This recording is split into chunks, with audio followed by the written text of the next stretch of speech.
Oke, baik. Selamat malam teman-teman Clara.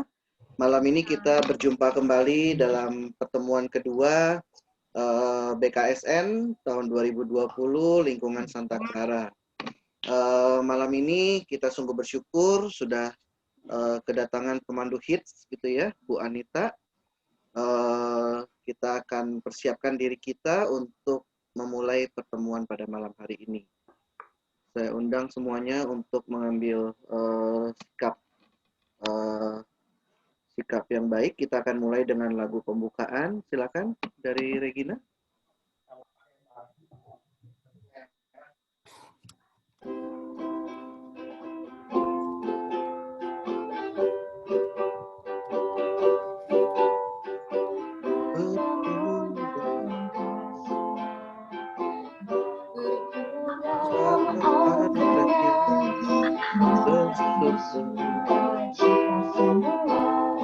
Di dalam rumah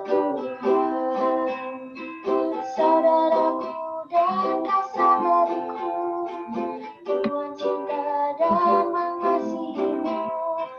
Mari bersuka cita semua di dalam rumah Tuhan. Saudaraku dan saudariku, Tuhan cinta dan mengasihimu. Mari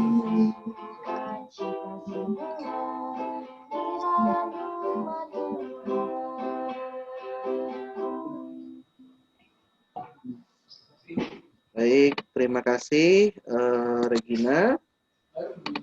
Baik, teman-teman semua, kita mulai pertemuan kita pada malam hari ini dengan tanda kemenangan kita dalam nama Bapa dan Putra dan Roh Kudus. Amin. Kasih karunia, rahmat, dan damai sejahtera dari Allah Bapa dan Putra dalam persekutuan dengan Roh Kudus senantiasa beserta kita sekarang dan selama-lamanya. Oke, Bapak Ibu sekalian, pada malam hari ini pertemuan kita bertemakan Allah yang hadir sebagai korban ketidakadilan.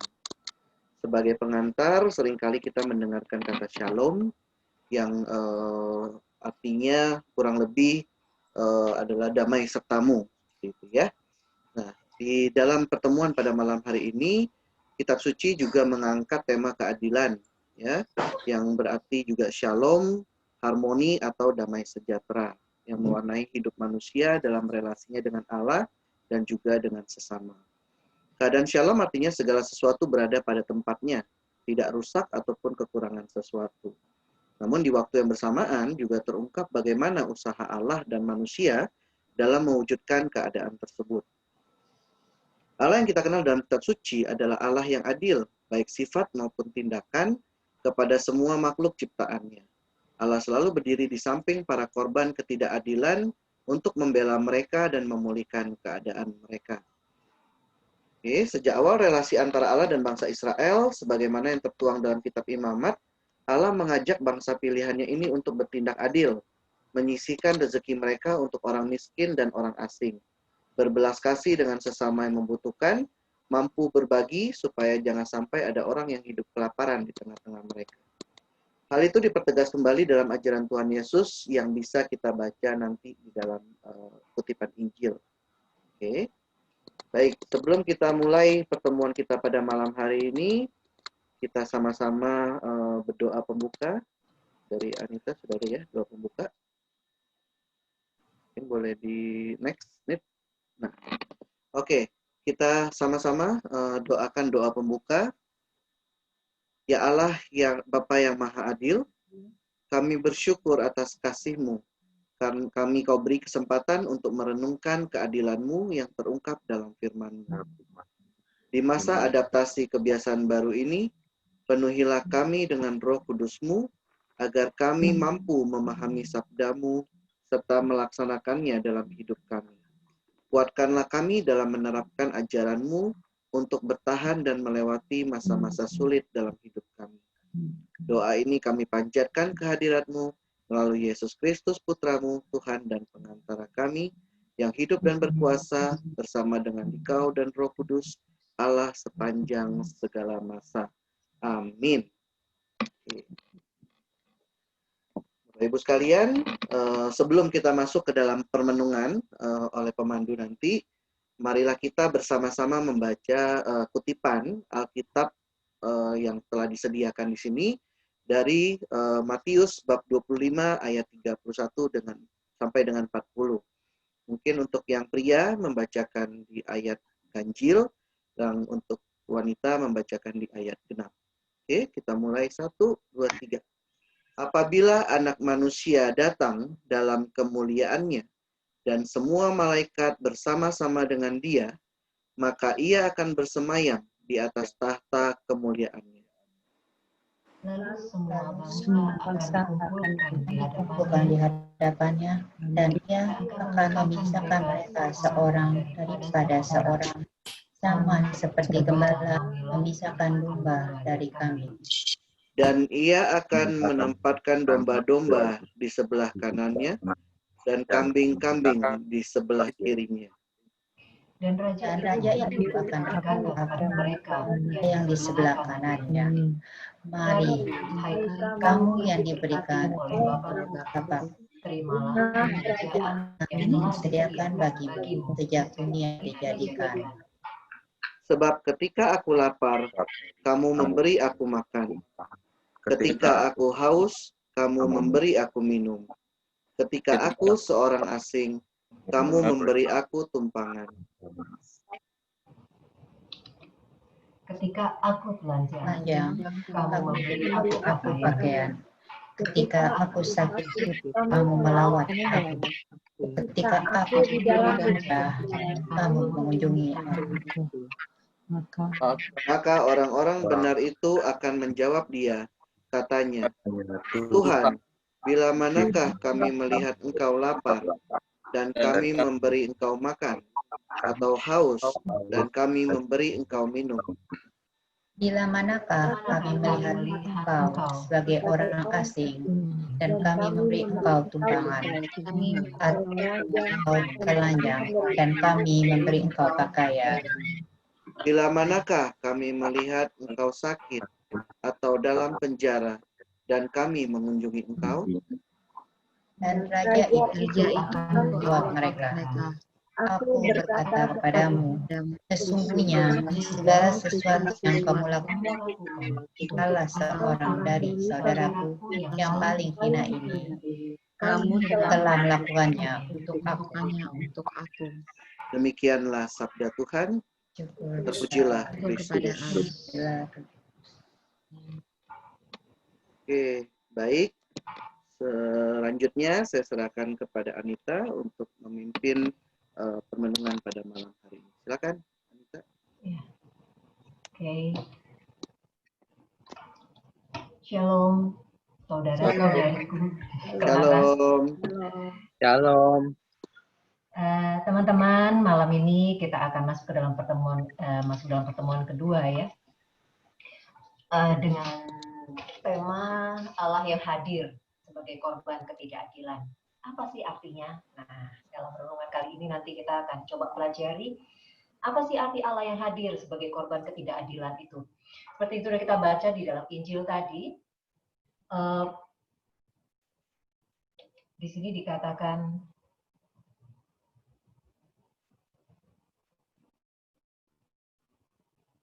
mari hai kamu, di ayat 34. Mari hai kamu yang diberkati oleh Bapakku, terimalah kerajaan yang telah disediakan bagimu sejak dunia dijadikan.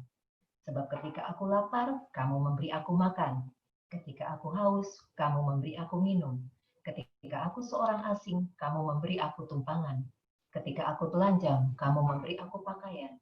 Ketika aku sakit, kamu melawat aku. Ketika aku di dalam penjara, kamu mengunjungi aku. Maka orang-orang benar itu akan menjawab Dia, katanya, Tuhan, bila manakah kami melihat Engkau lapar, dan kami memberi Engkau makan, atau haus, dan kami memberi Engkau minum? Bila manakah kami melihat Engkau sebagai orang asing, dan kami memberi Engkau tumpangan, atau telanjang, dan kami memberi Engkau pakaian? Bila manakah kami melihat Engkau sakit, atau dalam penjara, dan kami mengunjungi Engkau? Dan raja itu akan menjawab mereka, Aku berkata kepadamu, sesungguhnya segala sesuatu yang kamu lakukan untuk salah seorang dari saudaraku yang paling hina ini, kamu telah melakukannya untuk aku. Aku adalah Allah di sini yang hadir sebagai korban ketidakadilan. Jadi Allah sendiri yang sebagai orang, mereka yang lapar, mereka yang sakit, mereka yang dipenjara, dan mereka semua orang-orang yang asing dan tersingkirkan. Nah, kembali seperti yang Yudi tadi sampaikan di awal, kita ingin mengembalikan kondisi ke dalam arti keadaan shalom itu sendiri. Ya, kita kalau umat Kristiani bertemu, kita menyapa shalom. Nah, apa sih arti shalom itu sendiri? Shalom artinya adalah damai sejahtera. Ya, jadi keadaan di mana segala sesuatu itu pada tempatnya. Nggak ada yang rusak, nggak ada yang kekurangan. Indah banget. Ya, jadi suatu harmoni yang begitu indahnya. Tapi harmoni ini tercipta bukan hanya dari usaha Allah, tapi juga usaha manusia itu sendiri dalam relasinya dengan Allah dan juga dengan sesama. Nah, kalau kita lihat dalam Perjanjian Lama, di Perjanjian Lama, sejak awal relasi antara Allah dengan bangsa Israel, Allah memberi hukum atau aturan agar bangsa Israel itu dapat berbuat adil. Nah, kita dapat melihatnya dalam kitab Imamat, ya, antara lain seperti yang bisa teman-teman lihat di screen yang kami share ini. Coba mungkin Febri bisa bantu baca dari Imamat 19 ayat 9. Feb. Oh, belum di-unmute Febri. Ya, di-unmute. Ya, oke. Pada waktu kamu menuai hasil tanahmu, janganlah kau sabit ladangmu habis-habis sampai ke tepinya, dan janganlah kau pungut apa yang ketinggalan dari penuaianmu. Oke, ini dari Imamat 19 ayat 9. Di situ dikatakan, Allah mengatakan kepada bangsa Israel, pada waktu kamu menuai hasil tanahmu, janganlah kau sabit ladangmu habis-habis sampai ke tepinya. Dan janganlah kau pungut apa yang ketinggalan dari penuaianmu. Di sini kita melihat bahasa yang digunakan kebanyakan berbentuk larangan ya. Tersirat bahwa untuk bisa bersikap adil, itu ya jangan ini, jangan itu, tinggal ikuti aja seperti yang Allah katakan. Di sini poinnya adalah Allah ingin katakan bahwa kalau punya hasil tanah, ya sisakanlah buat mereka yang berkekurangan, buat mereka yang miskin. Jangan dipakai untuk dirimu sendiri secara pribadi. Nah, kita lihat lagi di Imamat 19 ayat 13. Mungkin Alex bisa bantu, Lex.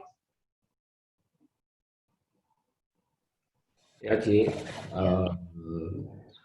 Janganlah engkau memeras sesamamu manusia dan janganlah engkau merampas. Janganlah kau tahan upah seorang pekerja harian sampai besok harinya.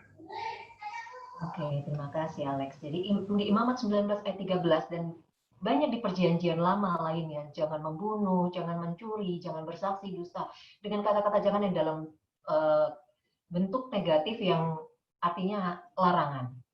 Jadi sebenarnya agar bangsa Israel dapat berbuat adil, ya nurutin aja deh aturan gitu ya, dari hukum yang ada itu jangan begini dan jangan begitu.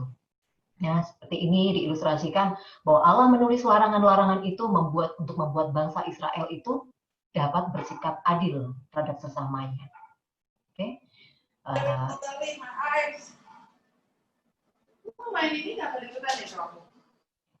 Lalu kita masuk ke dalam ajaran Yesus di dalam Perjanjian Baru.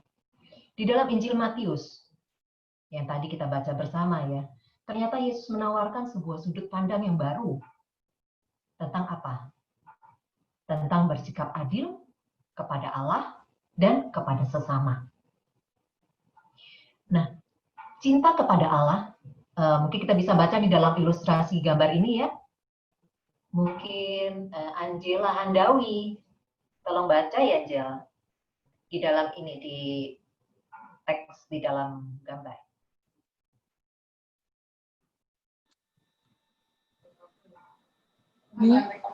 Yesus menjawab ini, Angela.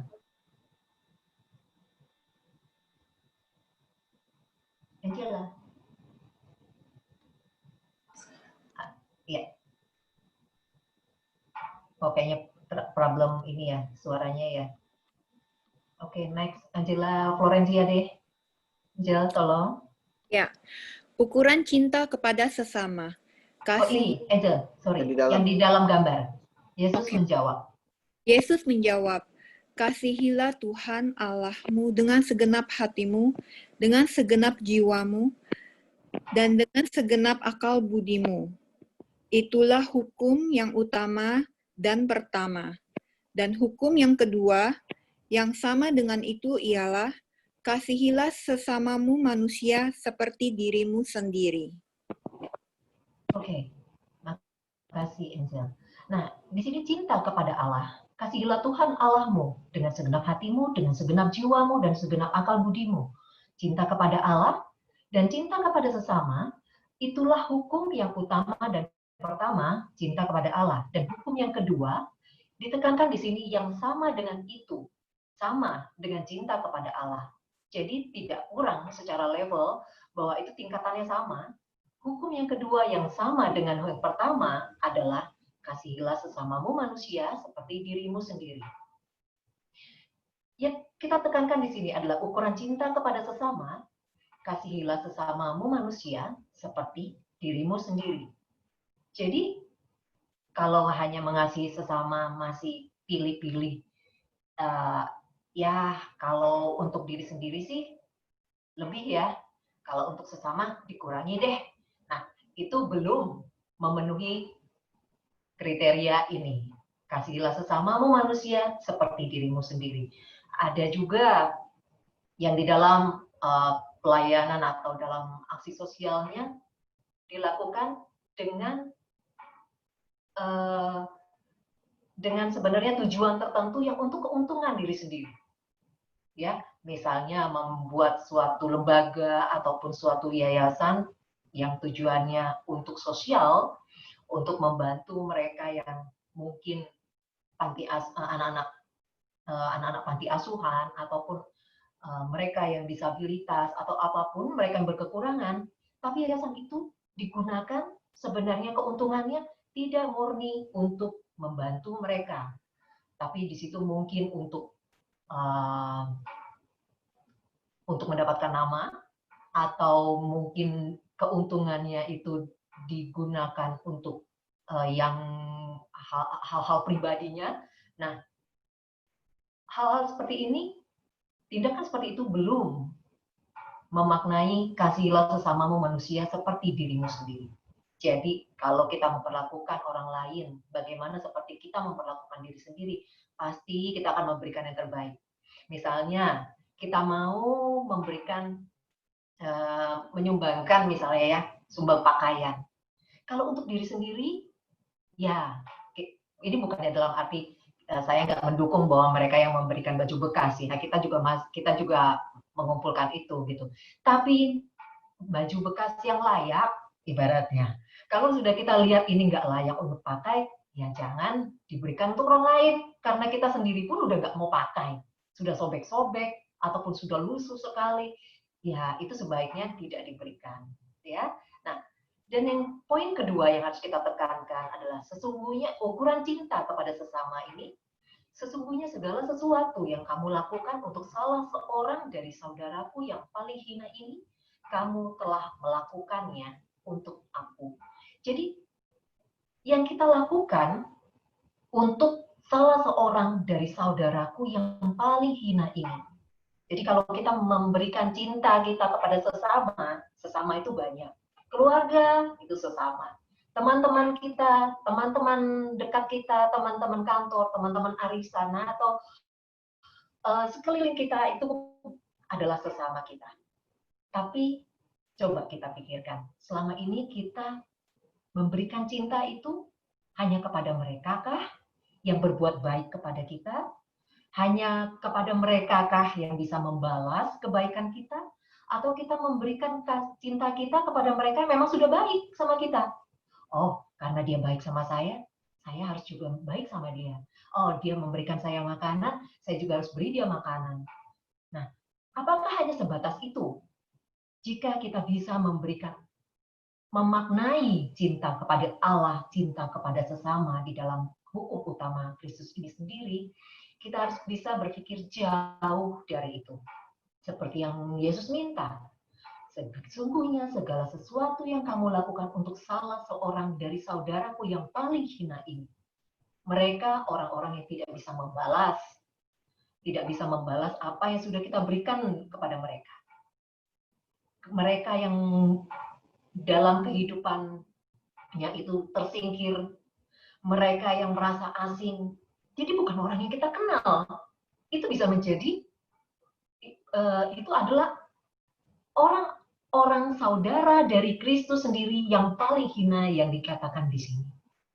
Ya, dan jika kita bisa melakukan hal itu, berarti kamu telah melakukannya untuk aku. Berarti kita sudah melakukannya untuk Kristus sendiri. Ya, jadi kalau kita masih melakukannya untuk orang-orang yang sayang sama kita, ya berarti kita masih melakukannya untuk diri kita sendiri. Ya, tapi kalau kita melakukannya untuk Kristus, yuk kita lakukan untuk mereka yang paling hina, yang tidak bisa membalas dari kebaikan yang kita sampaikan ke mereka. Oke, nah sesungguhnya segala sesuatu yang kamu lakukan untuk salah seorang dari saudaraku yang paling hina ini, lakukannya untuk aku. Kenapa saya ingin tekankan di sini? Kita baca coba, karena banyak sekali ayat yang Tuhan sampaikan untuk kita dapat memaknai, ya, dari arti ini. Mungkin aku mau minta tolong Oki baca Matius, tolong baca Matius 5 di 46 sampai 48.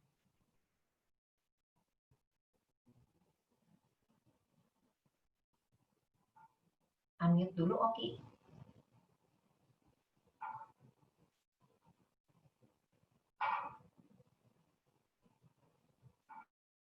Ini Ki, di layar Ki, Matius 6. Apabila kamu mengasihi orang yang mengasihi kamu, apakah upahmu? Bukankah pemungut cukai juga berbuat demikian? Dan apabila kamu hanya memberi salam kepada saudara-saudaramu saja, apakah lebihnya daripada perbuatan orang lain? Bukankah orang yang tidak mengenal Allah pun berbuat demikian? Karena itu haruslah kamu sempurna, sama seperti Bapamu yang di sorga adalah sempurna. Ya, thank you Oki. Ya, apabila kamu mengasihi orang yang mengasihi kamu, apakah upahmu? Jadi tadi kita deskripsikan, kalau kita berbuat baik sama orang yang baik sama kita, ya apa jasa kita dong ya? Bukankah pemungut cukai juga berbuat demikian? Orang berdosa pun berbuat demikian. Dan apabila kamu hanya memberi salam kepada saudara-saudaramu saja, apa lebihnya dari perbuatan orang lain? Ya, bukan orang yang nggak mengenal Allah pun berbuat demikian. Orang yang nggak punya iman pun berbuat demikian. Tapi karena itu, haruslah kamu sempurna. Kamu bisa melakukan tidak hanya itu, tapi kamu bisa melakukannya mengasihi orang yang tidak bisa membalas kasih yang sudah kita berikan pada mereka. Jadi, jika kita sudah bisa melakukan itu, barulah kita bisa dibilang bahwa kita harus sempurna sama seperti Bapamu yang di surga adalah sempurna. Karena Bapa nggak pernah milih-milih mau mengasihi siapa, mau dikasih matahari hari ini ya semua dapat matahari, mau orang baik mau orang jahat semua dapat, ya, mau dikasih hujan semua dapat, ya. Jadi hendaklah kita menjadi sempurna sama seperti Bapa. Nah, di gambar yang pertama kita lihat, ini dua anak baik ya. Dua anak baik ini selalu ikut Yesus. Jadi dalam renungan ini nanti teman-teman akan lihat dua anak baik ini ada di mana-mana bareng Yesus. Nah, di gambar yang pertama bagaimana dia melayani seorang nenek. Ya, Yesus sendiri membawa semangkok sup dan dia memberikan minuman kepada nenek ini. Dan ayat di sini sama seperti anak manusia, ia datang bukan untuk dilayani, melainkan untuk melayani dan untuk memberikan nyawanya menjadi tebusan bagi banyak orang. Ya, Yesus datang bukan untuk dilayani loh, dia seorang raja, anak Allah, tapi dia datang untuk melayani. Ya, seperti gambar ini. Nah, kemudian next gambarnya di sebelah kanannya. Dan barang siapa memberi air sejuk secangkir saja kepada salah seorang yang kecil ini, karena ia muridku, aku berkata kepadamu, sesungguhnya ia tidak akan kehilangan upahnya. Nah ya teman-teman. Oke, kita next. Jadi Yesus menghilangkan garis batas ya antara iman akan Allah dengan tindakan nyata kepada sesama yang menderita. Ya, jadi ya kalau kita melakukan sesuatu yang baik pada sesama, ya itu sama dengan melakukan menyenangkan hati Tuhan. Ya, jadi Yesus sendiri menghilangkan garis batas. Nah, kalau kita lihat di dalam perjalanan Yesus, hati Yesus itu sangat penuh belas kasih ya. Seringkali di kitab suci kita menemukan kata-kata, lalu tergeraklah hatinya oleh belas kasihan. Nah, Yesus telah memberi teladan kepada para murid, terutama dengan memberi makan 5.000 orang waktu itu melalui mujizat 5 roti dan 2 ikan. Seperti diilustrasikan di gambar ini. Ya, ini murid-murid Yesus, mereka membagikan roti dan ikan yang sudah digandakan demikian banyaknya. Mungkin Pak Junaidi bisa tolong baca Pak Jun ayat dari Matius 14 ayat 14 sampai 21 ini.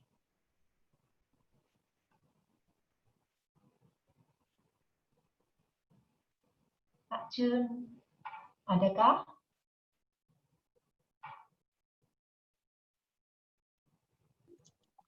Matius 14 ayat berapa? Ini Pak Jun dibaca di layar. Kebaca Oh, yang di layar. Oke. Ketika Yesus mendarat, ia melihat orang banyak yang besar jumlahnya. Maka tergeraklah hatinya oleh belas kasihan kepada mereka. Dan ia menyembuhkan mereka yang sakit. Menjelang malam, murid-muridnya datang kepadanya dan berkata, tempat ini sunyi dan hari sudah mulai malam. Suruhlah orang banyak pergi supaya mereka dapat membeli makanan di desa-desa. Tetapi Yesus berkata kepada mereka, tidak perlu mereka pergi. Kamu harus memberi mereka makan. Jawab mereka, yang ada pada kami di sini hanya 5 roti dan 2 ikan. Yesus berkata, bawalah kemari kepadaku. Lalu disuruhnya orang banyak itu duduk di rumput. Dan setelah diambilnya 5 roti dan 2 ikan itu, Yesus mengadah ke langit dan mengucap berkat. Lalu memecah-mecahkan roti itu dan memberikannya kepada murid-muridnya. Lalu murid-muridnya membagi-bagikan kepada orang banyak. Dan mereka semua makan sampai kenyang. Kemudian orang mengumpulkan potongan-potongan roti yang sisa 12 bakul penuh. Yang ikut makan kira-kira 5.000 laki-laki. Tidak termasuk perempuan dan anak-anak. Demikianlah sabda Tuhan. Ya. Oke, terpujilah Kristus. Ya, Pak Jun, makasih. Teman-teman, kita lihat di dalam peristiwa 5 roti dan 2 ikan ini, Yesus ingin menunjukkan, memberikan teladan kepada para muridnya, bahwa ya hidup itu menjadi baik itu bukan hanya mendengarkan sabda-sabda Tuhan dan cukup dekat dengan Yesus bahwa itu menjaminnya masuk surga. Bukan semata itu. Jadi relasi kita dengan Allah itu bukan semata-mata diukur dengan seringnya kita berdoa, tapi relasi dengan Allah dilihat bagaimana kita memperlakukan sesama, khususnya mereka yang berkekurangan. Wajar dengan kedagingan yang kita punya, kita kadang udah capek, ya kita merasa terganggu dengan kondisi keadaan orang meminta bantuan ataupun ada teman yang membutuhkan waktu hanya kita pengen curhat tapi aduh gue lagi capek banget, lu nelpon lagi pengen curhat sama gue, aduh itu kan kayaknya mungkin karena kita masih kedagingan, kita pikir aduh lain kali aja ya gitu loh. Nah tapi apakah kita diajak di sini dalam renungan hari ini, kita diajak untuk meninggalkan manusia lama, ya. Kita mau bukan seperti murid-murid yang waktu itu dia sudah menjelang malam, murid-murid datang kepada Yesus dan berkata, tempat ini sunyi dan hari sudah malam. Suruhlah orang-orang banyak itu untuk pergi supaya mereka dapat membeli makanan di desa-desa. Tapi apa yang Yesus katakan? Tidak perlu mereka pergi, kamu harus memberi mereka makan. Itu bedanya. Ya, bagaimana Yesus berpikir seperti itulah kita belajar untuk selalu berdoa memohon rahmat.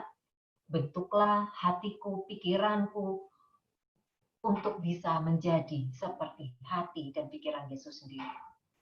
Oke. Kita mau lihat, apakah kita sudah melakukan belum sih hal-hal ini? Membantu sesama, mereka yang membutuhkan. Yuk, aku mau ajak teman-teman melihat.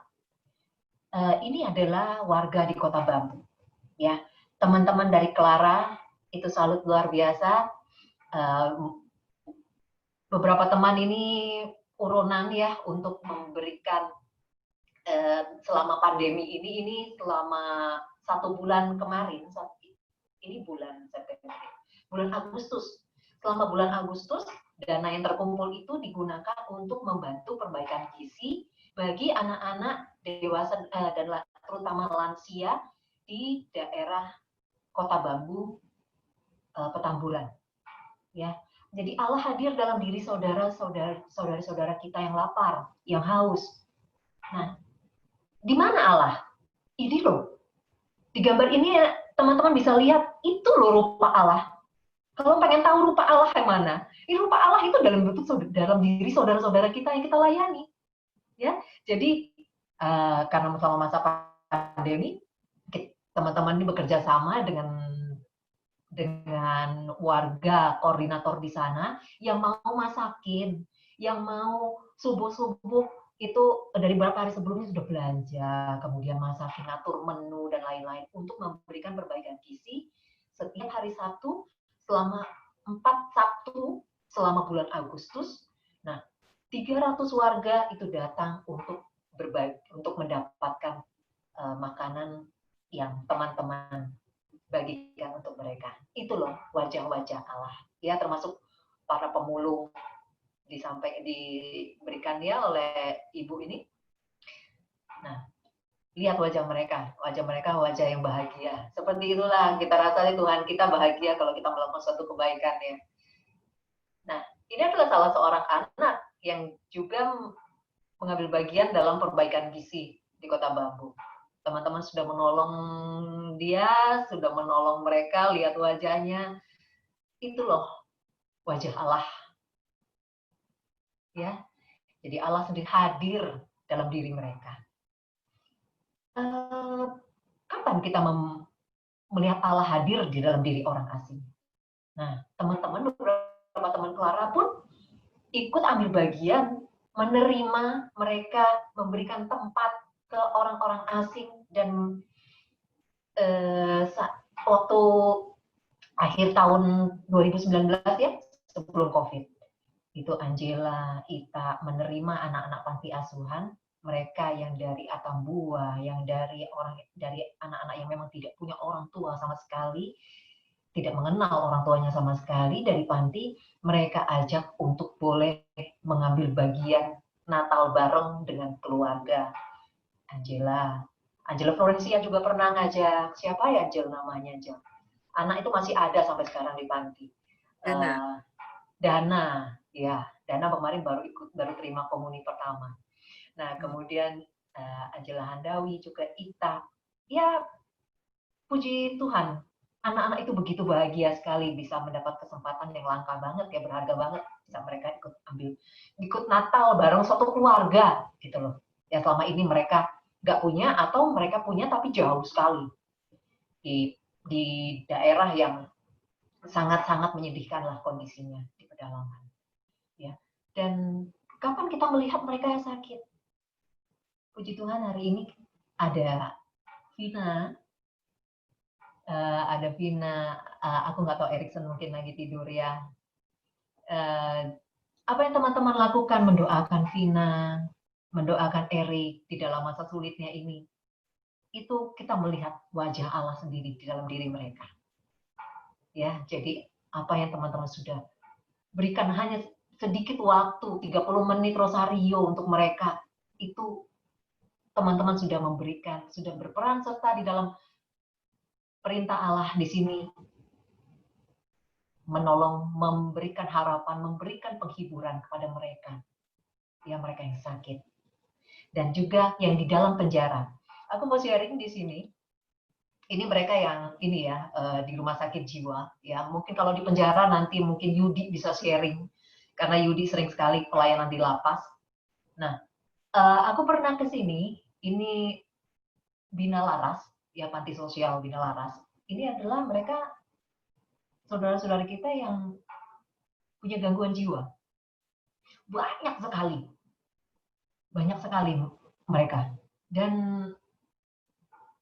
kita lihat ya, itu mereka kalau udah di jam istirahat begitu tuh. Kayak lagi piknik gitu, tiduran di lapangan. Tindakannya ada yang seharian kerjanya nyapu, seperti itu. Ya, mungkin mereka kurang diperhatikan. Selama ini kebutuhan mereka banyak orang yang mungkin ikut ambil bagian dalam panti ya kepada mereka yang warga miskin. Tapi untuk mereka yang gangguan jiwa ini pun mereka sangat-sangat membutuhkan loh perhatian dari kita. Nah, ini temanku. Oh ya, kalau kondisi begini ya, temanku pernah cerita. Jadi mereka tiduran berdampingan begitu. Ya bayangkanlah ya si merah dan si biru ini lagi tidur berdampingan tapi deketan gitu ya. Nah, mereka ngobrol gitu. Yang satu ngobrol, satu si A, si merah ngomong, kemudian si B ngomong, kemudian lanjut lagi si A bicara lagi, kemudian si B nyaut lagi. Kita pikir mereka itu ngobrol loh. Ternyata setelah dipikir-pikir, setelah diamat-amati, dilihat-lihat, terus ada pengasuhnya bicara, Bu, jangan disangka itu ngobrol. Mereka itu bicara masing-masing. Si A ngebahas A, si B ngebahas B. Jadi sepertinya seolah saut-sautan, padahal omongannya itu nggak nyambung sama sekali. Nah, mereka punya dunianya masing-masing gitu. Nah, itulah mereka. Jadi mereka punya dunia yang kehadiran kita itu hanya untuk menghibur mereka ya. Kita nggak ngasih materi pun, kita datang ke situ hanya untuk menyapa. Ini temanku ini dari Belanda. Dia komposer hebat. Ya, suka bantu sebagai volunteer di panti juga untuk mengadakan konser. Beliau nih datang ke situ tuh aneh, begitu banyaknya orang, semua gila ini katanya. Nah, kemudian ini wanita loh ini ya yang pakai baju hijau terang ini. Ya, dia punya gangguan jiwa dan jadi ngobrol.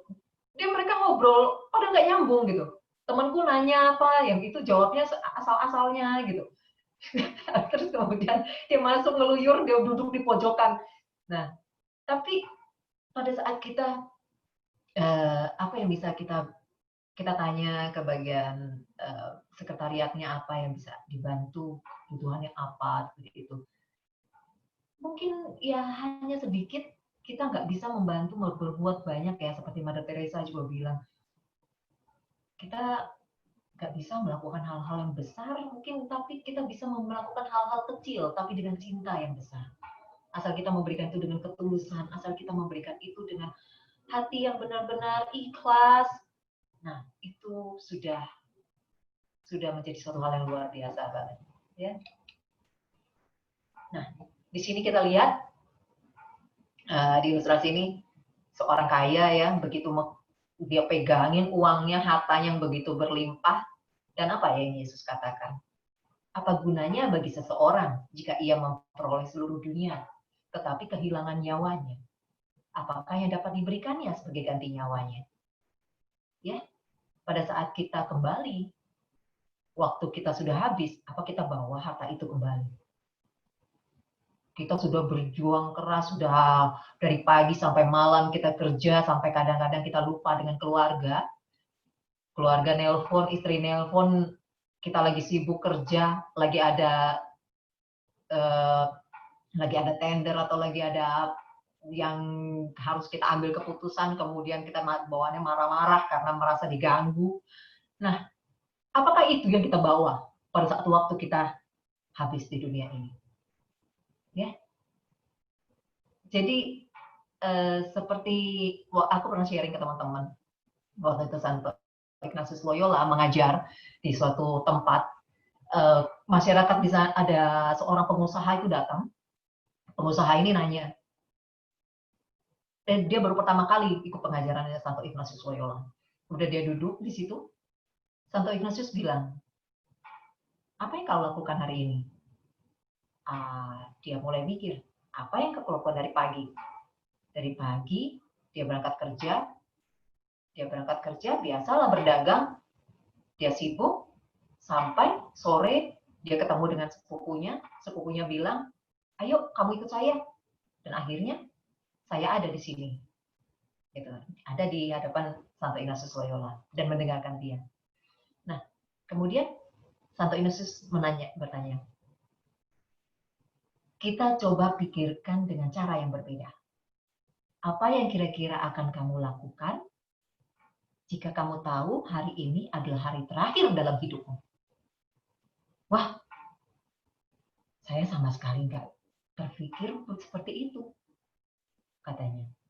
Kalau hari ini adalah hari terakhir seperti itu, pasti saya akan melakukan dengan cara yang berbeda. Pagi-pagi pasti saya sudah bangun, saya akan menemui orang tua saya akan menyapa ibu saya yang selama ini jarang sekali saya kunjungi. Saya akan menemui saudara-saudari saya yang selama ini jarang saya kunjungi untuk menghabiskan waktu bersama mereka, menghabiskan waktu bersama keluarga. Ternyata apa yang selama ini mungkin kita pikir menjadi prioritas utama kita, itu pada saat akhir hidup kita, itu mungkin menjadi prioritas yang paling akhir. Prioritas yang paling akhir, yang biasanya kita bilang kalau mau nyapa, mau nelpon mama, mau nelpon papa, nanti aja deh, urusan gue lagi sibuk banget nih.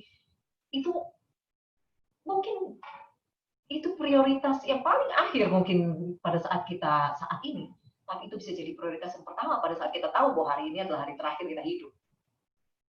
Ya, jadi uang itu nggak menjamin bahwa itu akan membawa kita masuk surga, nggak sama sekali. Sedangkan kita tahu ujungnya kita hidup, apa tujuan hidup kita? Kita mau memperoleh keselamatan kekal dari Allah sendiri. Nah, pertanyaannya,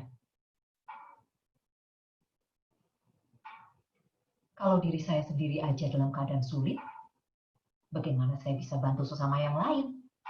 Nah, kita lihat ini anak ini begitu ribetnya ya, dia dililit oleh benang kusut dari layangannya ya. Gimana saya mau bantu orang lain, saya juga kelilit. Kembali kita coba pelajari bagaimana sikap seorang janda miskin. Ci Lydia bisa tolong baca, teksnya terbaca Ci, di ilustrasi ini. Di-unmute dulu.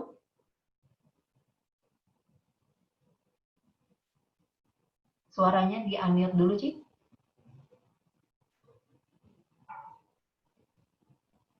Ya.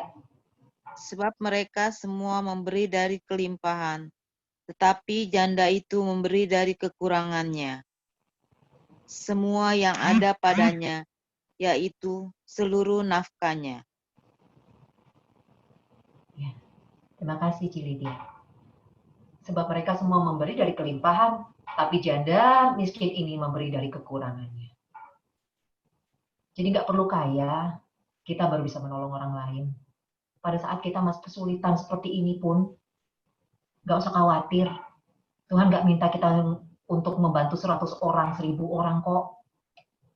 Apa yang Mother Teresa katakan di sini? If you can't feed 100 people, then feed just one. Satu aja deh. Apa yang jadi makananmu hari ini, berikan itu juga sama banyaknya, sama baiknya kepada orang lain. Kalau bisa, masih bisa memberikan makanan tanpa membuat kita puasa besok. Kenapa enggak? Ya, jadi juga jangan sampai dihalangi dengan pikiran kalau kita memberikan sesuatu kepada pengemis ya. Jangan-jangan dia pura-pura. Itu sering kali terlintas, bener gitu. Tapi aku dapat pengajaran dari seorang dokter mata di IMI itu, si Tante Lautri bilang,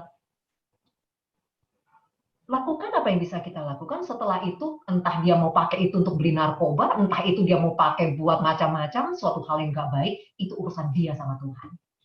Kita sudah melakukan tugas kita. Ya.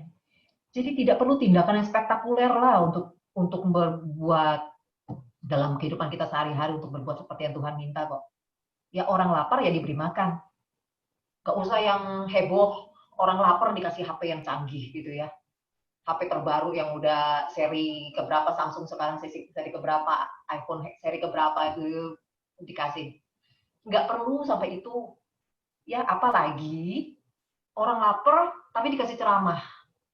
Orang lapar ya dikasih makan, bukan dikasih dikuliahin panjang lebar. Itu lebih parah lagi ya. Kalau HP masih mungkin dia jual lah. Gitu. Bisa dia beli makanan. Tapi kalau dia cuma diceramahin, habis itu nggak ngasih apa-apa juga, itu lebih parah lagi. Nah, selain memberikan suatu bantuan, mungkin kebayangnya kalau membantu mereka yang susah itu, oh ya kasih uang deh. Tapi nggak semua itu dari materi kok. Kalau kita nggak punya, kita bisa berbagi dengan mereka hanya menuju dalam bentuk perhatian, dalam bentuk penghiburan. Ternyata kelaparan dalam bentuk yang seperti ini itu jauh lebih besar dibanding kelaparan di perut kita. Seperti Mother Teresa katakan, being unwanted, mereka yang nggak diinginkan. Mereka anak-anak yang tidak diinginkan yang akhirnya masuk ke panti asuhan. Unloved, yang nggak merasakan cinta. Bahkan dia punya keluarga pun enggak. Masih bersyukur dia bisa diterima di panti, dirawat dengan baik di panti. Uncared for, forgotten by everybody. Orang yang nggak dianggap, orang di pinggir jalan, kalau kita lewat pun kita melengos, kita nggak ngelihat mereka bahkan. Nggak dihitung ada hidup di dalam dunia ini. Pada tidak saya katakan, I think there is a much greater hunger, a much greater poverty than the person who has nothing to eat. Orang-orang seperti itu membutuhkan lebih jauh dari sekedar kita kasih mereka makan. Mereka yang membutuhkan rasa penghiburan, hanya ditemani, atau kita hanya memberikan telinga kita lah untuk mereka menyampaikan hidupnya atau kesusahannya. Kita bisa bantu, tapi kita bisa mendengarkan dengan serius, mendengarkan dengan perhatian penuh, memberikan telinga kita terbuka lebar-lebar. Kita nggak bisa memberikan jawaban atas masalah mereka mungkin, tapi itu sudah sangat-sangat menghibur buat mereka. Nah, di dalam hidup kita, orang beriman tuh harus berjuang menampilkan wajah Allah yang adil dan peduli terhadap orang-orang miskin. Ya, berilah dan kalian akan diberi suatu takaran yang baik, yang dipadatkan, yang digoncang dan tumpah keluar akan dicurahkan ke pangkuanmu. Sebab ukuran yang kalian pakai akan diukurkan pula kepadamu. Jadi apa yang kita berikan, itu pula yang diukur dari kita. Bagaimana relasi kita dengan Tuhan, nggak cukup dengan doa. Semua diukur dengan apa yang sudah kita berikan, takaran sejauh mana yang sudah kita perbuat. Ya, ini bacaan hari ini, ya, Lukas, dan Injil Lukas. Nah, apalagi di masa pandemi sekarang. Di masa pandemi ini, rasa empati nggak berhenti pada ungkapan rasa kasihan betok gitu, tapi mampu berbela rasa dengan mereka yang menderita. Itu yang diharapkan ya. Kita membawa kabar sukacita Injil.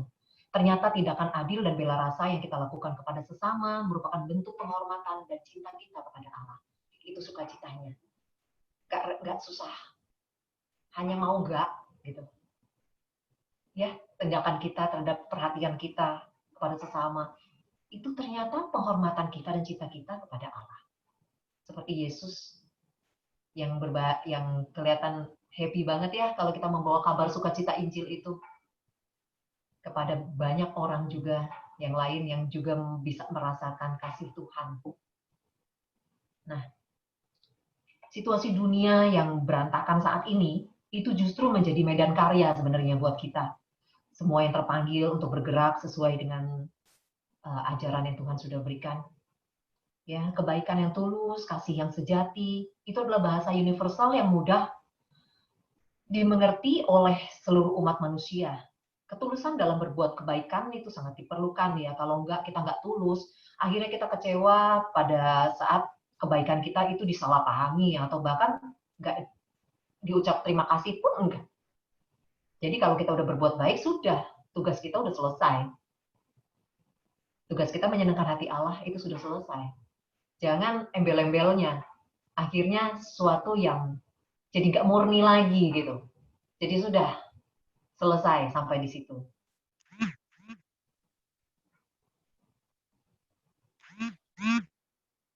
Nah,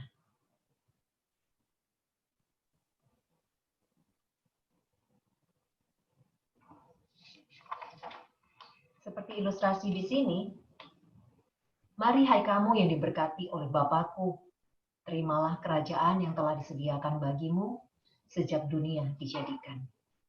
Ya, Yesus mengajarkan seperti apa yang tadi kita bahas. Yesus sudah mengajarkan apa sih yang harus kita buat. Ya, jadi jika kita sudah bisa melakukan sedikit demi sedikit hal-hal itu, nggak perlu langsung heboh, sedikit demi sedikit lah ya. Kita sudah menuju ke jalan yang benar. Kerajaan yang telah disediakan bagi kita sejak dunia dijadikan, itu sudah disiapkan juga bagi kita. Sudah disiapkan bagaimana jalan menuju surga, seperti yang Yesus ajarkan. Seperti itu kok, ya. Bukan setiap orang yang berseru kepadaku, Tuhan, Tuhan, akan masuk ke dalam kerajaan surga. Melainkan dia yang melakukan kehendak Bapa. Sekali lagi, orang yang berseru kepadaku, Tuhan, Tuhan, akan masuk ke dalam kerajaan surga. Melainkan dia yang melakukan kehendak Bapakku di surga. Ilustrasi ini bagus banget. Ya, memberi makan mereka yang miskin, melayani mereka. Itulah yang Yesus mau kita lakukan. Dan seperti itulah kehendak Bapa. Dan pada akhirnya semoga kita semua bisa memperoleh kebahagiaan abadi, kemuliaan dalam kerajaan surga. Kita akan bersama-sama menjalani menerima perjamuan kudus yang sesungguhnya di surga bersama Kristus. Ya, itu permenungan dari saya hari ini. Mungkin bisa lanjut ke Yudi untuk butir permenungan.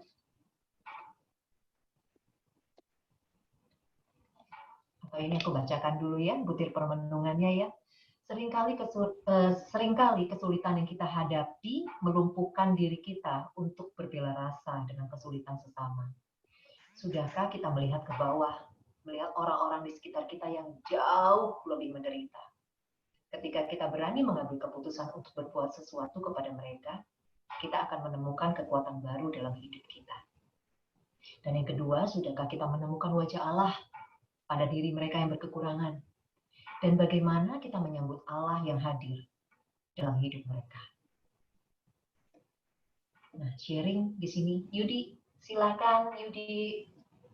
Waktu dan tempat ku kembalikan.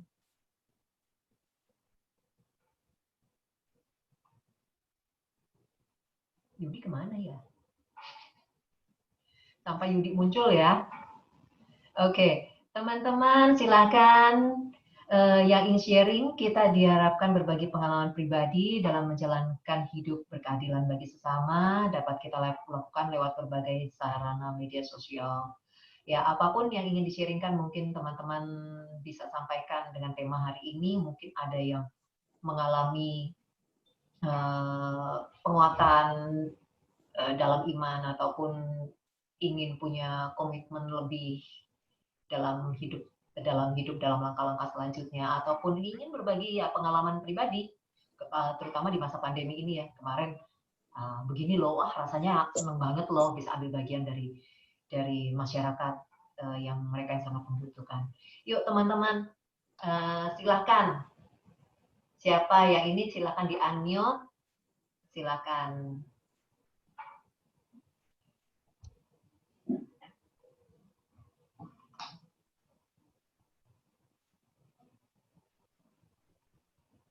Ayo teman-teman. Dengan kamera kedua Mungkin dari Ervina atau Erikson mungkin. Nit, mumpung ada kesempatan. Oh, Vina. Vina mungkin bisa ini mau sharing mungkin Vina Erik mungkin lagi tidur ya. Hai Ci, iya Erik lagi tidur. Vina mau sharing atau bagaimana ya? Vina mau sharing apa ya? Kangen sama kamu. Tapi kayaknya belum dulu nih, belum ada yang mau di-sharing, bingung nih. Mungkin apa aja lah, mungkin Vina pengen menyapa teman-teman mungkin. Teman-teman yang Iya, selama ini care selama banget ini sama Vina iya ya. care banget ya. Luar biasa banget sih. Udah ditemenin selama sebenarnya bukan beberapa bulan ya, udah bertahun-tahun kali ditemenin ya, udah dari sejak pertama 3 tahun yang lalu ya. Teman-teman selalu kasih dukungan, selalu kasih doa, itu benar-benar merasakan kasih Allah sih dalam hidup saya. Walau setiap kali merasa, aduh Tuhan kemana, kok kayaknya saya merasa jalan sendiri, sedih gitu. Tapi setiap kali ada teman-teman yang bantu doa, teman-teman kasih dukungan, walaupun masih berat di jalannya, tapi merasa Tuhan selalu ada buat saya. Luar biasa sih ya, Santa Clara. Kita semua senang banget loh bisa ambil bagian, dipercaya sama Vina untuk terus mendoakan, untuk terus bisa ambil bagian. Ya, justru kita berterima kasih loh dikasih kesempatan untuk berbuat ya sedikit perhatian kita itu. Kita tahu kamu berat banget jalaninnya, tapi tetap percaya ya, Tuhan nggak pernah ninggalin Vina, tetap setia, tetap taat. Karena teman-teman di sini selalu mendoakan supaya kamu kuat gitu. Vina kuat terus deh. Iya, luar biasa.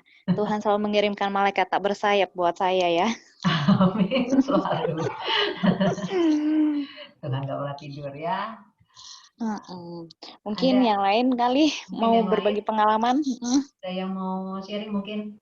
Julidia, Hendy, Yudi, mungkin Febri, siapa lagi nih? Ini Vivo siapa ya? Kelihatan. Oke, Maria. Oh, Koyanto mungkin mau sharing kok. Sharing dong. Andrew, Pak Jun, Fran. Ada Fran, ada Febri, komplit. Nggak ada baju merah. Ya, nggak apa-apa kok. Ciolin, Tara, Sandra, Yung. Wah, Yung nih, korbitnya PSE. Ini perlu sharing bagaimana membantu sesama ini. Yung, ayo Yung, dimulai dari lo Yung. Mau sharing apa, Anita?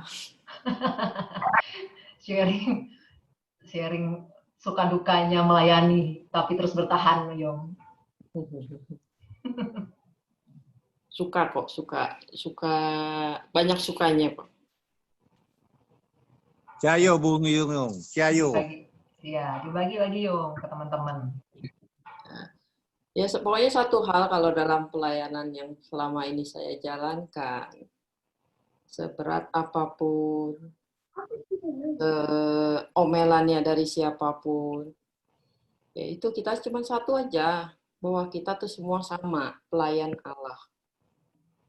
Kita harus selalu berpikir bahwa yang ngomelin pun sebenarnya juga tujuannya sama gitu loh. Dia juga mau yang terbaik. Kita yang bagian yang diomelin, ya juga terimalah. Kita juga mau yang terbaik. Nah, kalau masing-masing, maksudnya salah satu bisa tetap on the track, maka nanti akhirnya adalah sukacita yang dirasakan. Itu aja sih. Ayo, Korbit. Yang PSE lakukan apa? Yo, mungkin teman-teman nggak tahu loh. Oh.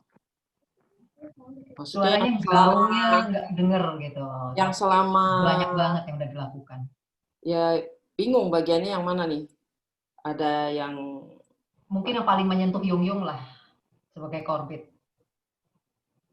Paling menyentuh ya. Yang paling menyentuh, saking banyaknya dia bingung. Iya, ini lagi mikir yang bagian yang mana ya. Ya, yang jelas bahwa pada saat masa yang agak sulit bagi orang-orang itu ya, apalagi ada yang ya mungkin memang sudah nggak punya uang, pekerjaan nggak ada, gitu kan. Nah, kita rasanya memberi itu kan kayaknya sih cuman seberapa lah, tapi itu diterimanya itu dengan rasanya kayak ada orang kehausan, tiba-tiba gitu ada air dingin. Itu salah satunya sih yang bisa dirasakan, lihat sih begitu. Citanya besar banget ya. Padahal buat kita mungkin, aduh kecil banget gitu ya. Tapi mereka menerimanya itu dengan sukacita yang ya, mungkin kalau kayak ukurannya orang-orang yang ada di daerah area PIK ini kayak biasa gitu. Tapi menurut dia mereka tuh sangat biasa. Jadi seperti yang tadi, kalau kita kan memberikan satu sosial dalam sosial, kayak memberikan sembako, paket apa, itu kan kayaknya buat kita mungkin nggak terlalu gimana, tapi dia orang menerimanya dengan sangat berharga gitu. Nah, cuman yang saya rasakan tuh seperti yang kayak ayat yang tadi ya, Anita. Yang mana tuh? Bagaimana kita memberikan bukan kelebihan kita, tapi kekurangan kita. Ya, cuman yang dalam pelayanan ya itu aja sih yang paling susah itu. Ya. Tapi berusaha dijalankan, misalnya kalau beri, yang tadi saya bilang kalau beri satu paket sembako 100-200 ribu, itulah kita dari gaji kita penghasilan. Tapi kalau memberikan waktu itu loh. Ya, betul. Waktu kita itu mungkin kalau kayak sekarang pandemi oke lah, sudah direm banyak di rumah. Pada saat waktu dulu kerja itu sangat berasa sekali. Mau pulang, mandi, makan, itu udah terus. Nah, tapi kita harus tetap gitu. Memang capek. Nah, itulah cuma ingat iya ayatnya itu aja. Coba berilah kekurangan kamu, kamu bisa nggak? Cuma itu. Begitu Anita. Memberi lebih dari batas yang kita punya ya. Dari yang kita mampu kita berikan bisa lebih gitu ya. Ya. Capeknya aja kadang melayani udah waktu untuk diri sendiri aja kayaknya nggak ada. Napas aja susah kayaknya, Yo. Ya kurang lebih begitulah. Iya. Tapi pakai ayat itu pasti akan kuat jalan. Memberikan kekuatannya. Membandingkan diri kita seperti seorang janda miskin ini. Sebenarnya ya ayat-ayat di Alkitab itu sungguh meneguhkan ya. Sudah banyak sekali teladan contoh perumpamaan yang Tuhan kasih gitu yang untuk bisa meneguhkan kita. Thank you Yung Yung. Thank you. Thank you. Ada teman-teman yang Fran udah unmute, berarti Fran mau sharing. Silakan Fran. Selamat malam semua. Habis ini Koyanto. Saya ingin balik ke bahan renungan yang poin 1 ya. Itu bagi saya itu kena sekali gitu karena di situ kan ditulis bahwa dalam apa sih tadi ya, bisa tolong bantu ya Cianita ya. Yang mana?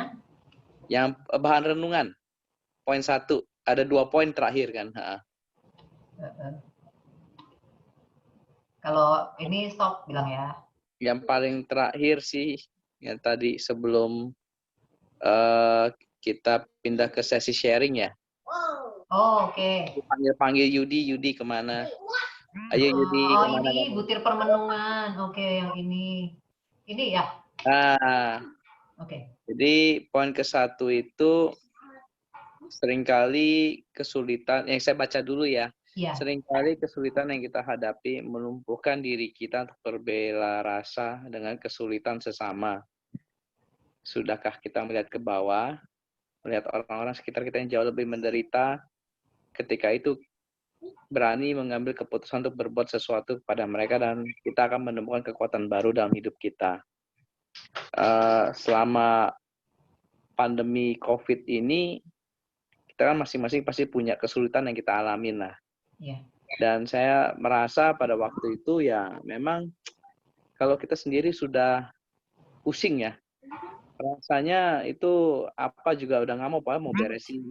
Ya rasa kita punya keakuan tuh jadi tinggi kan. Oh, udah gue aja susah, ngapain bantu you gitu kan. Nah cuma di sini saya selama beberapa bulan ini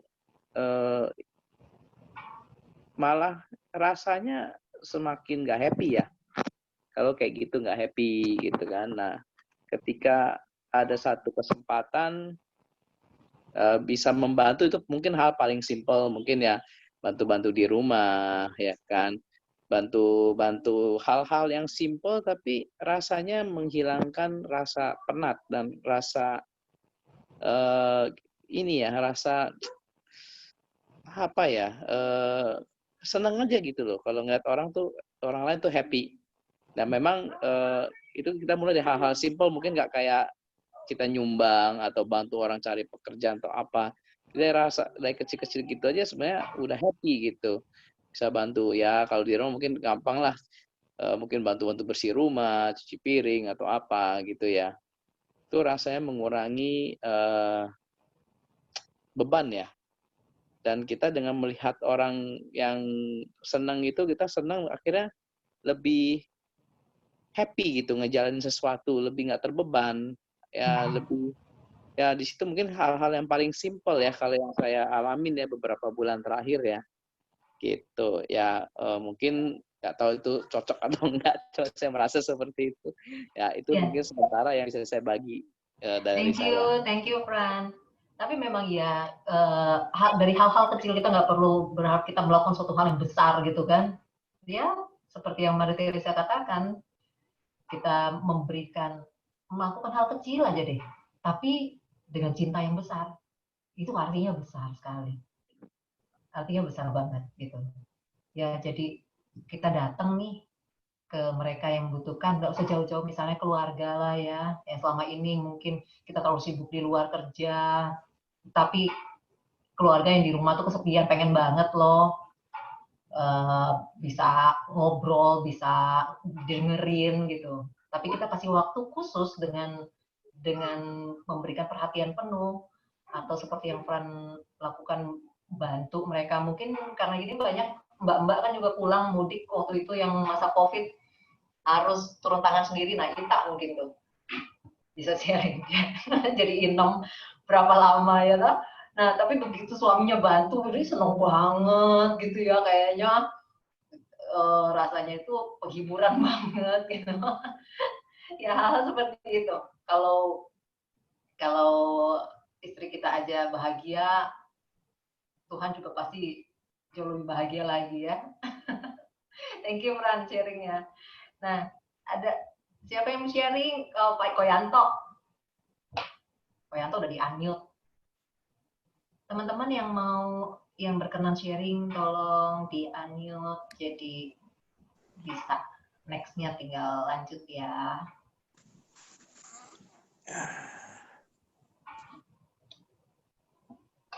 Silakan kok. Ya, selamat malam. Sorry ya, terlambat tadi masuknya. Baru pulang sih. Ya, saya sih bersyukur aja masa COVID ini. Ya, seperti kebanyakan orang, banyak yang susah usaha atau apa, tapi saya puji dan syukur ya. Ya, Tuhan membantu saya mengatasi semuanya. Tiada yang mustahil baginya. Semua kalau misalnya kita serahkan kepadanya, Tuhan akan bantu semua. Itu terjadi pada saya. Jadi maksudnya, kalau kita sebelum memulai usaha atau kegiatan pagi hari, kita berdoa, Tuhan, ku serahkan semuanya. Apa yang beban kupikul atau ku jalani, aku serahkan semuanya. Dan benar itu terjadi. Tuhan memberikan kecukupan buat kita semua. Itu saya alami dalam masa COVID ini. Coba aja lihat, semua usaha, semua kegiatan atau apa orang bilang susah atau apa.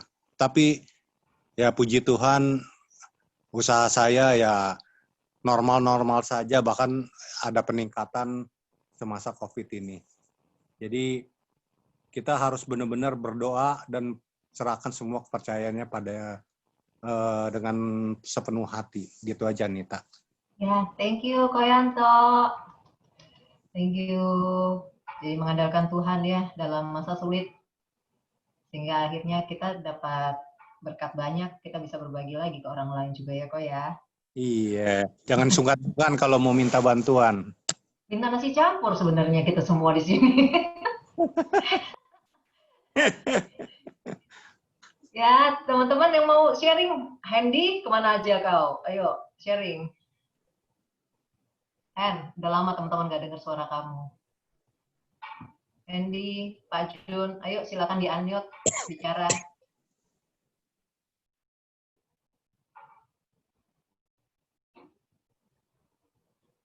Ya, Pak Baik, Jun. kalau nggak ada yang mau sharing, saya mau, bukan sharing ya sebenarnya, lebih ke arah pendalaman iman kita pada hari ini. Tadi yang Anita bahas itu sudah betul-betul bagus, yang sesuai juga dengan pengamatan saya dalam hal pertemuan kedua, yaitu Tuhan hadir dalam ketidakadilan. Jadi hari ini juga saya pagi-pagi buka di Santa Clara mengenai sharing dari Oki maupun dari Ita. Itu bagus sekali, yang mana itu sesuai juga dengan tema hari ini. Jadi yang dimaksud dengan saudaraku yang paling hina ini, tadi Anita sudah mengatakan bahwa saudaraku yang paling hina ini adalah orang yang tidak mampu membalas kebaikan kita. Itu salah satunya memang. Jadi kita proses memang dari pelajaran kasih kita dari pertama, tentu ya kita nggak bisa langsung ke firman yang hari ini ada, yang tadi pagi dikatakan nama Oki kirim biasa yang suara ya, juga Sita juga dari Lukas 6 ya, jadi mengasihi musuhmu. Nah itu nggak bisa juga langsung kita lakukan. Jadi mungkin dari pertama seperti yang Fran tadi sharing, di rumah kita mengasihi dulu. Kemudian juga di luar kita mulai mengasihi kepada orang lain. Nah terakhir memang yang lebih berat adalah kepada musuh. Nah, seperti juga sharing Ita juga bagus juga kalau kita memberikan sesuatu kepada orang yang memberikan kita, itu katanya baik hati. Ya, terus kalau balas budi. Terus kalau kita memberikan sesuatu kepada orang yang belum memberikan sesuatu kepada kita, yaitu baik hati. Nah, yang sulit itu adalah murah hati atau kasih yang sesungguhnya. Kalau kita memberikan sesuatu kepada orang yang membenci kita, memang itu yang sulit. Jadi menurut iman yang saya hayati hari ini, Yesus juga berkata bahwa kita tuh harus lebih maju selangkah untuk mengasihi orang yang membenci kita. Memang kita dibiasakan sama Tuhan itu, arti kata mencintai seseorang, mencintai orang lain itu seperti mencintai diri sendiri. Dimulai dari ya tentu keluarga, setelah itu lingkungan. Baru kita ke tempat orang-orang yang membenci kita. Mungkin yang membenci kita ini yang kita nggak usah jauh-jauh dari keluarga kita sendiri, mungkin kita ada selisih paham yang telah melukai kita atau teman kita, ya kita mulai mempelajari itu, dan mungkin satu dua hal mereka juga membutuhkan bantuan kita. Tidak semua kan keluarga seperti kita mengalami hal yang berbeda-beda. Ada juga mungkin keluarga yang sedang sakit, tapi karena kita melihat dia dulunya tukang rongrong kita dan sebagainya, kita juga sudah antipati mereka. Jadi kita sementara menolong orang lain, tapi orang yang di dekat kita yang kita benci, justru kita tidak memberikan bantuan. Jadi ya memang renungan saya lebih dalam adalah mengasihi orang yang membenci kita itu lebih sulit. Nah, kita melihat contoh di Lukas 10 mengenai orang Samaria yang baik hati. Jadi orang Samaria itu kalau dalam Injil itu sebenarnya orang Samaria itu adalah 10 suku bangsa yang hilang. Itu adalah bekas kerajaan Israel. Kalian ketahui dari Alkitab itu bahwa kerajaan itu terbagi dua, satu Yehuda, satu Israel. Yang mana kalau nggak salah Israel di belah utara, Yehuda di belah selatan. Nah, setelah pembuangan di Babel, itu orang-orang Samaria sudah kawin campur dan sebagainya. Jadi orang Yehuda itu melihat orang Samaria itu sangat berdosa dan timbul juga satu dendam karena memang waktu saat Israel dengan kerajaan itu terpecah sejak Salomo, kemudian turun ke anaknya terus mulai pecah, dan di sana terjadi kerajaan Israel dan Yehuda. Di sana juga ada terjadi dendam. Makanya orang Farisi maupun orang ahli Taurat itu melihat orang di Samaria itu ada yang dirampok, mereka menghindar. Tapi orang Samaria justru melakukan sesuatu yang tidak melihat bahwa ini orang lain atau siapapun, mereka membantunya, bahkan mereka merawatnya, orang Samaria ini merawatnya, dan memberikan uang kepada penginapan itu untuk merawat selanjutnya. Dan apabila uangnya kurang, nanti dia akan balik. Begitu juga kita, mungkin kita belum sanggup untuk melaksanakan itu lebih dalam, mungkin kita bisa berbagi seperti yang hal-hal yang ada di program Santa Clara kemarin itu kita lihat ya, kita juga sudah mengunjungi orang lapar, orang haus, dan juga orang yang tadi yang Anita gambarkan sebagai orang sakit ya, tadi orang gila ya. Yeah. Dan itu yang memang sudah banyak kita lakukan. Dan kalau ke depannya mungkin kita mau lakukan, coba-coba ya mungkin memang agak berat juga sih ke orang yang berkeyakinan lain dengan kita gitu. Jadi yang kita anggap hina itu adalah orang yang justru memusuhi kita. Ya mungkin kita tahu kan saudara kita ada yang beragama Islam, mungkin kita bisa berkunjung ke dia. Tapi ya memang berat juga, kadang-kadang kita ke sana itu malah disangka untuk mengkristenisasi mereka gitu.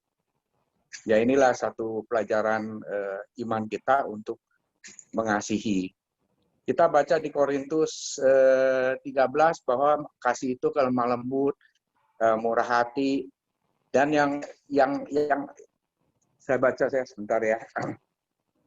Jadi memang ini untuk tugas kasih ini nggak gampang.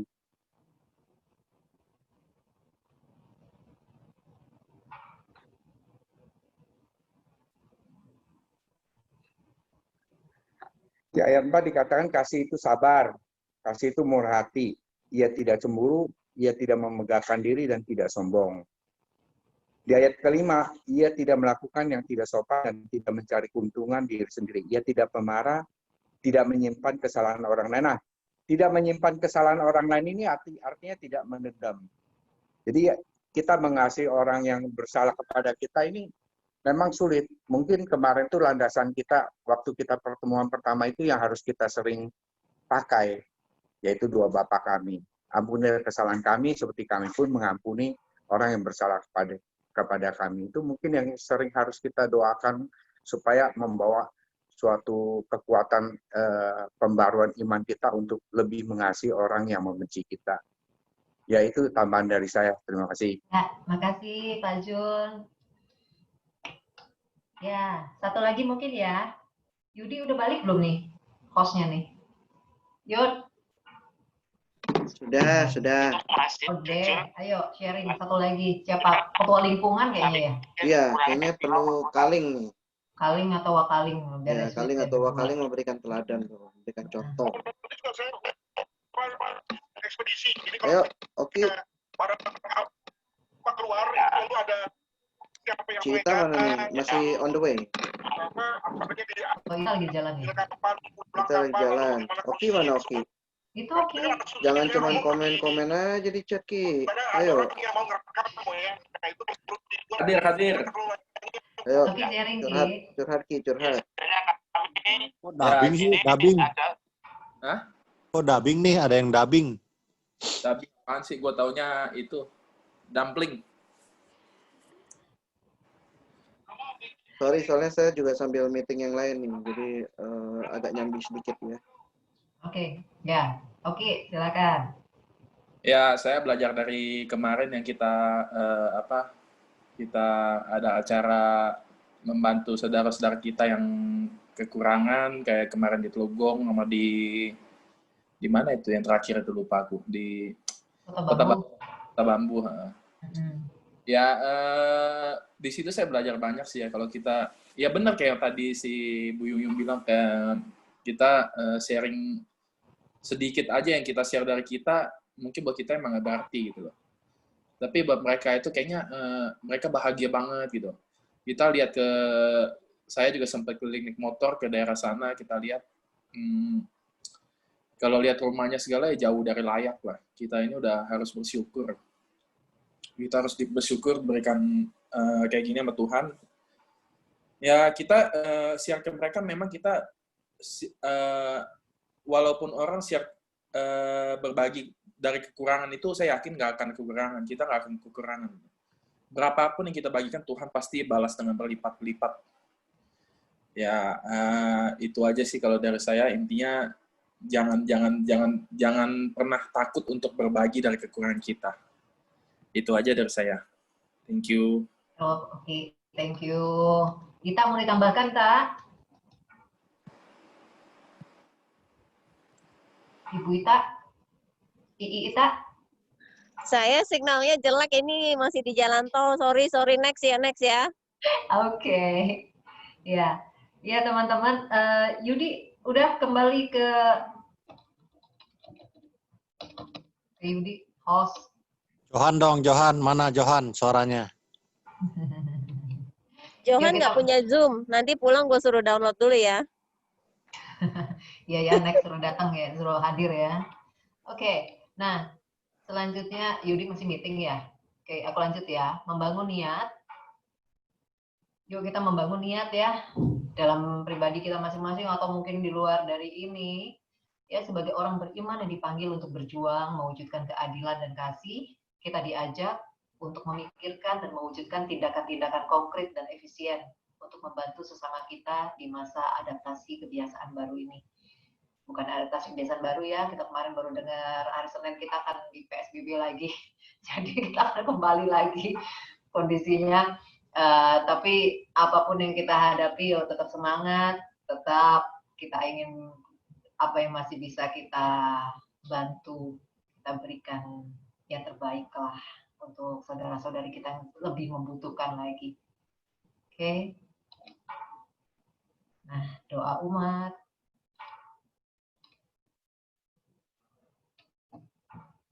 Ya, teman-teman, mari kita sampaikan doa-doa kita dari teman-teman yang ingin menyampaikan doanya secara spontan. Ya, dipersilakan. Mari kita berdoa bersama-sama.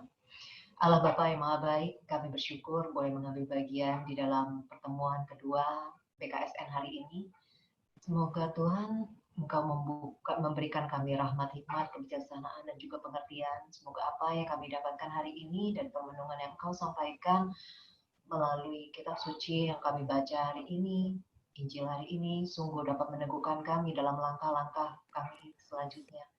Bentuklah hati kami Tuhan, jadikanlah hati kami seperti hati kudus-Mu, seperti hati kudus Kristus yang selalu penuh belas kasihan dan selalu memberikan kasih dan memancarkan cahaya kasih Allah kepada banyak orang. Kiranya Tuhan Engkau sendiri yang membentuk kami, Engkau yang berencana dalam hidup kami. Juga berkatilah teman-teman kami yang memikul beban berat, mereka yang mengalami permasalahan di dalam keluarga. Kiranya Tuhan menyatukan mereka, Engkau sendiri hadir, Engkau sendiri mempersatukan mereka, keluarga mereka untuk saling mengasihi, untuk saling mengampuni, di mana berkat-Mu sendiri, di mana damai sukacita-Mu sendiri itu hadir di tengah-tengah mereka.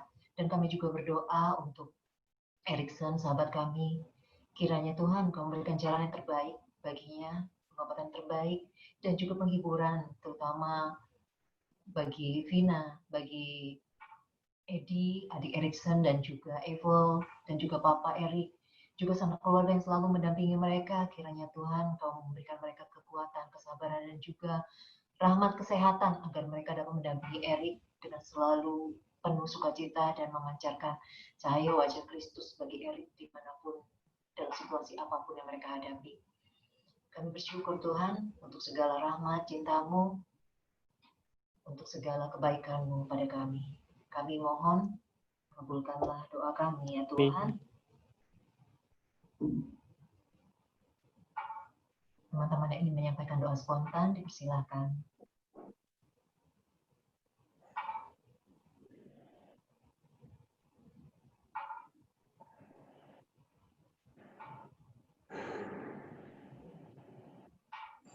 Bapak, kami juga mau berdoa untuk lingkungan kami, Bapak. Biarlah lingkungan kami boleh menjadi garam di dunia, menjadi garam untuk Indonesia, untuk bangsa Indonesia. Biarlah kami dapat berkarya lebih daripada yang telah kami perbuat yang lalu. Biarlah Engkau selalu menyertai kami dan Engkau selalu memberkati kami, baik kesehatan maupun keuangan kami dan seluruh keluarga kami. Kami mohon. Kabulkanlah doa kami ya Tuhan.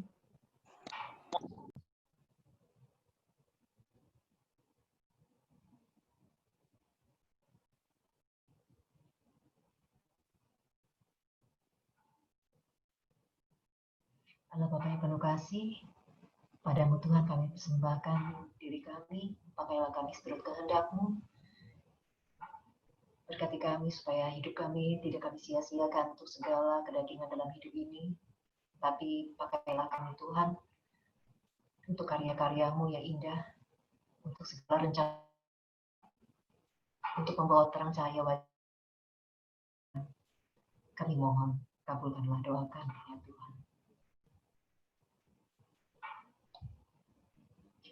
Teman-teman, mari kita baca bersama untuk doa penutup. Silakan di-unmute masing-masing.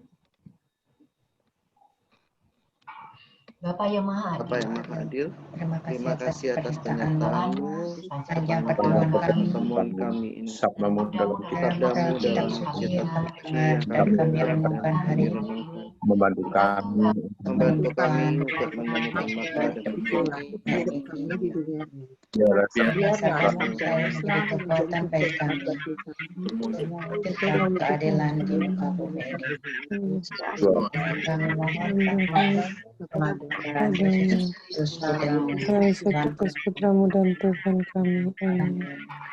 Amin. Oke. Berkat pengutusan Yudi. Ya, baik teman-teman, terima kasih untuk keikutsertaan pada malam hari ini di pertemuan kedua lingkungan kita. Marilah kita mengakhiri pertemuan kedua kita ini dengan memohon berkat Tuhan. Tuhan beserta kita sekarang dan selama-lamanya.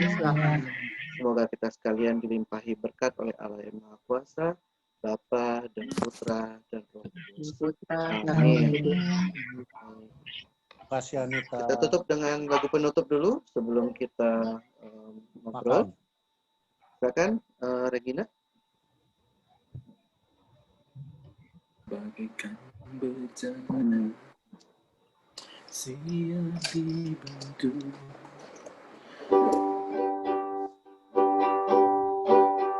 bagaikan bencana siap dibantu,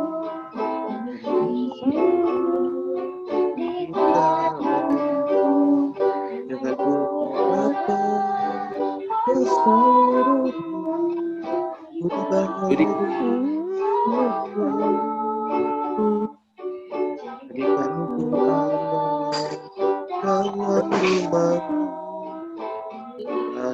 di tangan, bertobatlah turut kehendakmu, pakailah sesuai rencanamu. Sepertimu Yesus, sempurnakan selalu dalam segenap jalan, memuliakan namamu. Sepertimu Yesus, sempurnakan selalu dalam segenap jalan, memuliakan namamu, memuliakan namamu. Terima kasih Regina. Thank you, Regina. Thank you Anita, thank you Thank Di. you Ci Anita.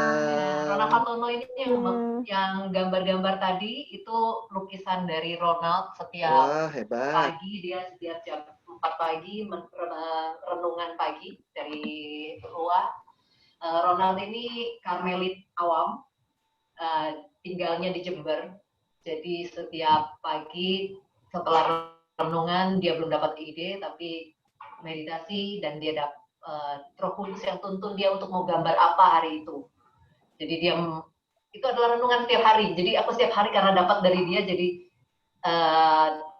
aku lihat foto-fotonya, aku bilang Ron, aku pinjam ya.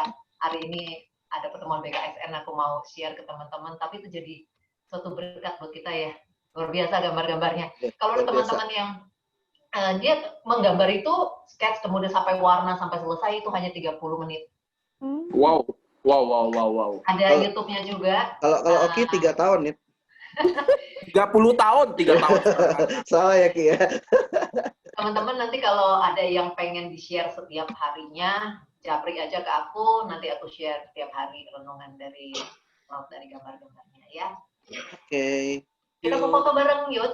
Ya, kita ada yang bisa foto bareng ini? Ada yang bisa mengoperasikan supaya lebih afdol? Ya, stop share. Mungkin siapa yang lebih biasa nih? Mungkin email, Mel bisa nggak Mel? Screenshot pakai laptop nih, siapa yang bisa nih? Yang itu wajahnya yang invite pertama bisa semuanya. Siapapun bisa harusnya. Iya, siapapun bisa. Alex bisa Alex canggih. Ya udah, nggak apa-apa kalau misalnya itu saya yang Print kali ya? Ya, saya print screen ya. Print screen ya? Ya, Oke. ini aku Mariana, Yung, ya, Angela, mungkin ini Ciyung, Angela, Ita, Cihuelan, Oki. Koyanto mungkin kameranya boleh agak turun sedikit Koyanto, soalnya mukanya agak kepotong. Nah, bajunya nggak merah sih soalnya Koyanto nih. Bajunya ganti dulu dong merah. Ada. Aduh, ya udah. Oke. Oki satu lagi. Oki satu. Oki tolong dimunculin Oki. Oki satu lagi mana Oki? Tina. Oke. Ita mana Ita? Ita belum on nih kameranya nih. Oke. Ini jelek. Jalan Cihuelan. Ya udah. Udah bisa ya. Oke, baiklah. Ya udah. Kita C. Kita C ya, C ya. Cuman gue nggak bisa, gue sambil print screen nih, soalnya nggak bisa C nih. Ya, oke deh. Silakan semuanya pasang huruf C. Ki, C lu turunan dikit Ki.